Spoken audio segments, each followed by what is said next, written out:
ജീവിതത്തിൽ എല്ലാവർക്കും പിണക്കങ്ങൾ ഉണ്ടാവും. അത് കുടുംബത്തിലാവാം, ബന്ധുക്കൾക്കിടയിലാവാം, അതല്ലെങ്കിൽ നമ്മൾക്ക് ഏറ്റവും പ്രിയപ്പെട്ടവരോടുമാകാം.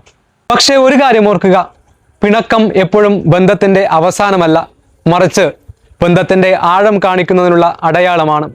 നമ്മളെ സമ്മതിക്കാത്തവരോട് നമ്മൾ പിണങ്ങാറില്ല, മറിച്ച് നമുക്കേറെ ഇഷ്ടമുള്ളവരോടും നമുക്കേറെ പ്രതീക്ഷ ഉള്ളവരോടുമാണ് നമ്മൾ പിണങ്ങാറുള്ളത്. എന്നാൽ ഒരു ചെറിയ പിണക്കം വലിയൊരു അകൽച്ചയായി മാറാതിരിക്കാൻ ശ്രദ്ധിക്കണം. കാരണം അഹങ്കാരം വളരുമ്പോൾ ബന്ധങ്ങൾ ഇല്ലാതാവും, എന്നാൽ സ്നേഹം വളരുമ്പോൾ അകൽച്ചകൾ ഇല്ലാതാവും.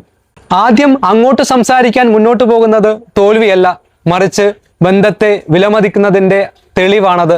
ജീവിതം വളരെ ചെറുതാണ്. അത് പിണക്കങ്ങൾ സൂക്ഷിച്ചു വയ്ക്കാനുള്ളതല്ല, മറിച്ച് സ്നേഹങ്ങൾ പങ്കുവയ്ക്കാനുള്ളതാണ്. അതുകൊണ്ട് പിണക്കങ്ങളെക്കാൾ ബന്ധങ്ങൾക്ക് വില കൊടുക്കുക.